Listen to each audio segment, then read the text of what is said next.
Selamat siang, nama saya Faiz Emri Muhammad. Kali ini saya akan menjelaskan mengenai hubungan hukum internasional dan hukum nasional. Yang pertama mengenai hukum internasional. Hukum internasional adalah bagian hukum yang mengatur aktivitas entitas berskala internasional. Pada awalnya, hukum internasional hanya diartikan sebagai perilaku dan hubungan antar negara. Namun, dalam perkembangan pola hubungan internasional yang semakin kompleks, pengertian ini kemudian meluas sehingga hukum internasional juga mengurusi struktur dan perilaku organisasi internasional dan pada batas tertentu perusahaan multinasional dan individu. Hukum internasional adalah hukum bangsa-bangsa, hukum antar bangsa, atau hukum antar negara. Hukum bangsa-bangsa dipergunakan untuk menunjukkan pada kebiasaan dan aturan hukum yang berlaku dalam hubungan antara raja-raja pada zaman dahulu. Hukum antar bangsa atau hukum antar negara menunjukkan pada kompleks kaedah dan asas yang mengatur hubungan antara anggota masyarakat bangsa-bangsa atau negara. Pada dasarnya, yang dimaksud hukum internasional ini dalam pembahasannya adalah hukum internasional publik, karena dalam penerapannya hukum internasional terbagi menjadi dua, yaitu hukum internasional publik dan hukum perdata internasional. Yang kedua mengenai hukum nasional. Hukum nasional adalah sekumpulan hukum yang sebagian besar terdiri atas prinsip dan peraturan yang harus ditaati oleh masyarakat dalam suatu negara. Oleh karena itu, juga harus ditaati dalam hubungan-hubungan antara mereka yang satu dengan yang lainnya.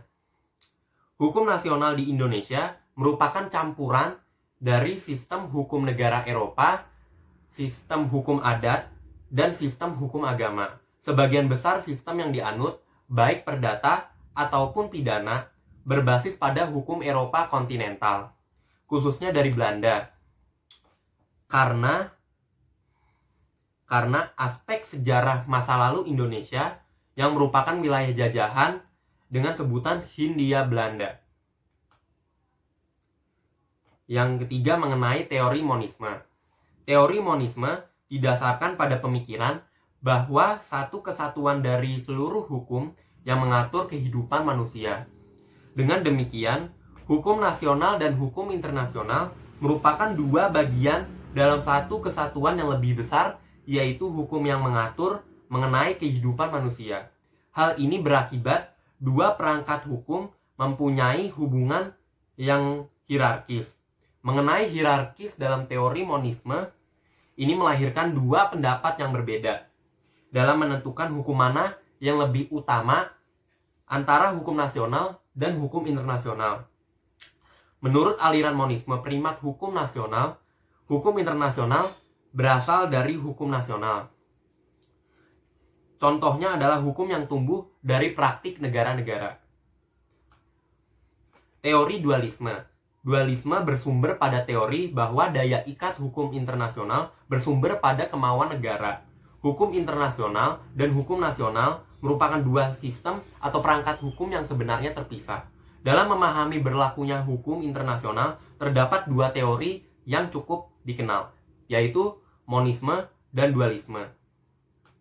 Yang ketiga, yang terakhir, mengenai teori monisme dan dualisme melihat hubungan hukum internasional dan hukum nasional. Dalam memahami berlakunya hukum internasional, terdapat dua teori yang cukup dikenal, yaitu monisme dan dualisme, seperti yang sudah saya jelaskan sebelumnya tadi. Menurut teori monisme, hukum internasional dan hukum nasional merupakan dua aspek yang sama dari satu sistem hukum umumnya. Menurut teori dualisme, hukum internasional dan hukum nasional merupakan dua sistem yang sama sekali berbeda. Hukum internasional mempunyai suatu karakter yang berbeda secara intrinsik dari hukum nasional, karena melibatkan sejumlah besar sistem hukum domestik.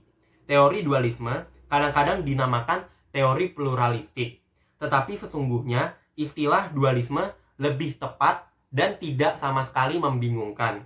Perbedaan pandangan atas dua teori ini membawa akibat yang berbeda dalam memahami hubungan antara hukum internasional dan hukum nasional. Pandangan teori voluntarisme memandang hukum nasional dan internasional sebagai dua perangkat hukum yang berbeda, saling berdampingan dan terpisah. Berbeda dengan pandangan teori objektivis yang menganggap hukum nasional dan hukum internasional sebagai dua perangkat hukum dalam satu kesatuan perangkat hukum. Sekian penjelasan dari saya, Pak Emery. Terima kasih.